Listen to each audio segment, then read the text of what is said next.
வணக்கம், welcome to meal the Tamil recipes. இன்றைக்கி நம்ம பார்க்க போகிற ரெசிபி வந்து வாழைப்பூ கூட்டு. இதுக்கு தேவையான பொருட்கள் என்னென்னு பார்த்தோம்னா, இந்த வாழைப்பூ. இங்கே பார்த்திங்கன்னா நம்ம இப்போ வந்து இந்த வாழைப்பூ ஃப்ளவர் வந்து க்ளீன் பண்ணுங்க. அது வந்து ஒரு ப்ராசஸ். அதில் பார்த்திங்கன்னா இங்கே பார்க்கும்போது இது மாதிரி ஒரு லாங்காக ஒரு குச்சி மாதிரி ஒன்று இருக்கும். அதோடு சேர்த்து டிரான்ஸ்பரண்ட்டாக ஒரு இதழ் இருக்கும். இது ரெண்டையும் அந்த குச்சி மாதிரி எடுக்கும் போதே அந்த இதழும் வந்துடும். இது ரெண்டையும் நம்ம வந்து எடுத்துடலாம். இதை வந்து சேர்த்தோம்னா நமக்கு வந்து டைஜஷன் ஒழுங்காக ஆகாது. ஸோ அதை வந்து நம்ம க்ளீன் பண்ணி எடுத்துடலாம். அப்புறம் பார்த்திங்கன்னா இது மாதிரி நல்லா சின்ன சின்னதாக கட் பண்ணி மோர்லேயோ இல்லைன்னா தண்ணியிலையோ போட்டு வச்சுருங்க.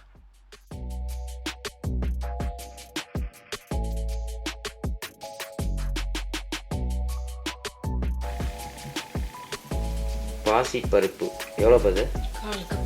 கால் கப் நல்லா க்ளீன் பண்ணிட்டு ஊற வச்சுருக்கோம். சரி, இதற்கு தேவையான மசாலா பொருட்களை வந்து மிக்சியில் போட்டு வச்சுருக்காங்க. என்னென்ன இருக்குது பதில்? 1/4 கப் தேங்காய், ஒரு பல்லு பூண்டு, 2 வரமிளகாய், 1 டீஸ்பூன் சீரகம். அவ்வளோதானே இல்லை? ஓகே. அப்புறம் பார்த்தீங்கன்னா இதுக்கு வந்து என்னது பார்த்து? வெங்காயமா சொல்லு. சின்ன வெங்காயம் ஒரு 10 இது மாதிரி சின்னதாக கட் பண்ணிக்கணுமா? கருவேப்பிலை கொஞ்சம், ஒரு பச்சை மிளகாய் இல்லைன்னா தேவைக்கேற்ப காரத்துக்கு ஏற்ப. அப்புறம் பெருங்காயம் கொஞ்சம், மஞ்சள் தேவையான அளவு, மஞ்சத்தூள் கொஞ்சம். ஓகே, அவ்வளோதானா? தேவையான பொருட்கள் அவ்வளோதான். ஓகேங்க, இப்போ நம்ம வந்து இதை எப்படி செய்யலாம் அப்படிங்கிறத பார்க்கலாம் வாங்க.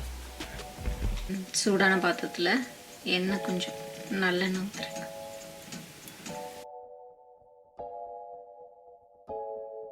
கடுகு,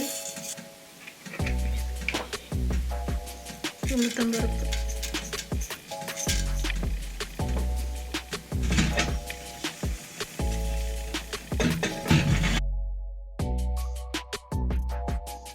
கடுகு பொரிஞ்சோடனே வெங்காயம், கருவேப்பிலை, பச்சை மிளகாய் எல்லாமே போட்டு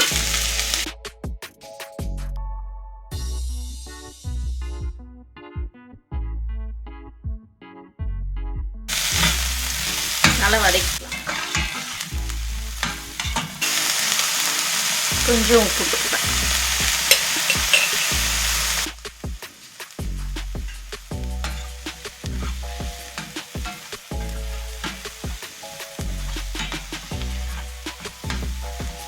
கொஞ்சமாக பெருங்காயத்தூள்.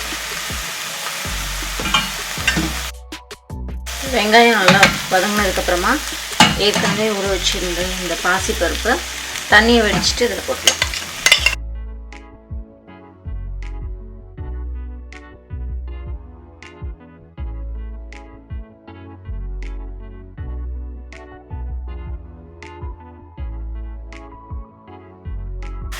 இந்த பாசி பருப்பை போட்டு நல்லா வந்து வதக்கலாம். கொஞ்ச நேரம் இந்த மாதிரி வதக்கிட்டு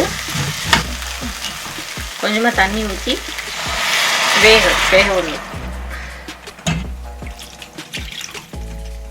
பருப்பு வந்து நல்லா வெந்து வரணும், அப்படிதானே? ஓகே, மூடி வைக்கணுமா? கொஞ்ச நேரம் மூடி வச்சு வேக விடலாம்.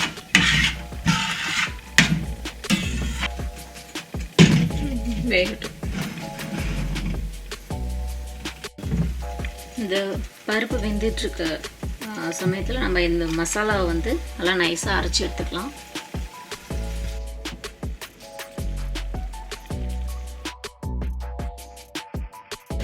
பருப்பு ஓரளவுக்கு வெந்து வந்துட்டுருக்கு. இன்னும் கொஞ்ச நேரம் வேக விடலாம். க்ளோஸ் பண்ணிவிட்டு வேக விடலாம். ஸோ நீங்கள் இப்போ வந்து இதை இப்படி வேக வைக்கிறதுக்கு முடியலன்னா நீங்கள் வந்து குக்கரில் வச்சு 2-3 விசில் கூட விட்டுக்கலாம். ஸோ இப்போ இது வந்து ஒரு ஆல்மோஸ்ட் வெந்துருச்சு.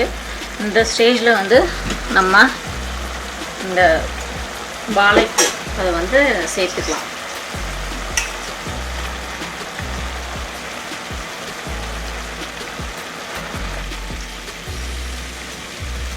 எதுக்கு மோரில் ஊற்றி வைக்கிறீங்க? அது கலர் மாறாமல் இருக்குன்னு சொல்லுவாங்க. பட் ஆனால் நமக்கு இங்கே கிடைக்கிறதே கொஞ்சம் இந்த மாதிரி தானே கிடைக்குது. நம்ம ஊர்லனா ஃப்ரெஷ்ஷாக கிடைக்கும்.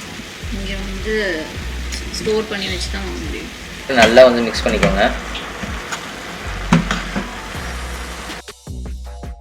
ஸோ மஞ்சத்தூள் கொஞ்சம் போட்டுக்கலாம், கொஞ்சம் உப்பு, நல்லா ஒரு மிக்ஸ் கொடுத்து. ஸோ இந்த மஞ்சத்தூள் உப்புலாம் போட்டோம்னா நல்லா அந்த உப்பெல்லாம் வந்து வாழைப்பழம் இறங்கி பாதி வரைக்கும் வேகணும் இல்லையா? நல்லா வேகணும். அப்போ எப்போ அரைச்சி ஊற்றுறது? எப்போ ஊற்றுறது? வெந்ததுக்கு அப்புறமா அரைச்சி ஊற்றணும். நல்லா வேகட்டும். 10 நிமிஷம் ஆயிடுச்சு. இப்போ வந்து செக் பண்ணலாம் வெந்துச்சான்னு. நல்லா வெந்துச்சு, பருப்பும் வெந்துச்சு, வாழைப்பூவும் வெந்துச்சு.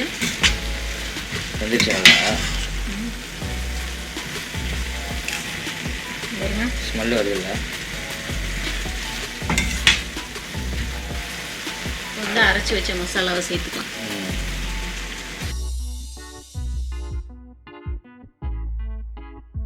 சரி, இப்போ இது வந்து குக்கரில் வச்சா நம்ம சீக்கிரம் ஆகுமா வேலை? வைக்கலாம்.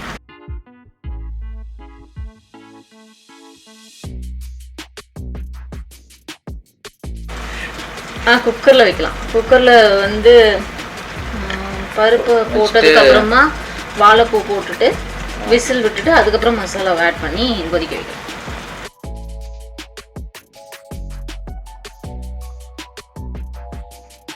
நல்லா மிக்ஸ் பண்ணிக்கலாம். மிக்ஸ் பண்ணிவிட்டு தண்ணி வேணும்னா கொஞ்சம் சேர்த்துக்கலாம். ஆக்சுவலாக இது நம்ம மசாலா போடாமல் கூட பண்ணலாம்ல, தேங்காய் போடாமல். மசாலா போடாமல் பண்ணால் நல்லா தான் இருக்கும். இது வந்து ஒரு டேஸ்ட்டுக்கு சேர்த்திங்கன்னா இன்னும் நல்லா ஃப்ளேவர்ஃபுல்லாக இருக்கும்.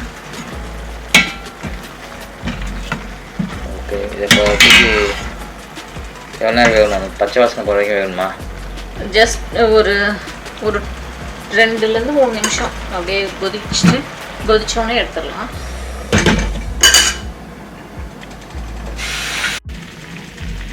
கொஞ்சமாக தண்ணி வேணும்னா சேர்த்துக்கலாம், அந்த கன்சிஸ்டன்சிக்கு ஏற்ற மாதிரி. நல்லா கொதிச்சிச்சு. ஒரு 2லேருந்து 3 நிமிஷம் ஆயிடுச்சு. இப்போ அதை ஓப்பன் பண்ணி கொத்தமல்லி இலை,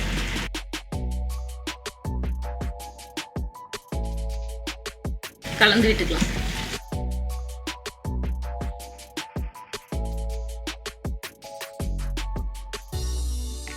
அவ்வளோதான், வந்துருச்சா?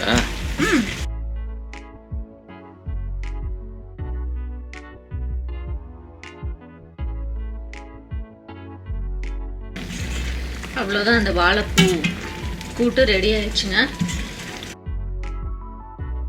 ஸோ வாழைப்பூ பார்த்தீங்கன்னா உண்மையுமே ரொம்ப அருமையான ஒரு டிஷ்ஷு, நிறைய பேர்த்துக்கு பிடிக்கும். ஸோ இதில் நிறைய வந்து மருத்துவ குணங்கள் இருக்குது. இதை நீங்கள் வந்து வீட்டில் செஞ்சு பாருங்கள். நம்ம ஊரில் நல்லா ஃப்ரெஷ்ஷாகவே கிடைக்கும். இந்த யூஎஸில் பார்த்தீங்கன்னா ஃப்ரெஷ் தான், பட் எப்போ வந்தது, எவ்வளோ நாள் ஸ்டோர் பண்ணாங்கன்னு நமக்கு தெரியாது. கொடுக்க முடியும். அது லுக்ஸ் குட். நீங்களும் இந்த ரெசிபியை செஞ்சு பாருங்கள். உங்களுக்கு பிடிச்சிருந்தா லைக் பண்ணுங்கள், ஷேர் பண்ணுங்கள், சப்ஸ்கிரைப் பண்ணுங்கள். மறக்காமல் அந்த நோட்டிஃபிகேஷன் பெல்லை ப்ரெஸ் பண்ணிக்கோங்க. நன்றி, வணக்கம்.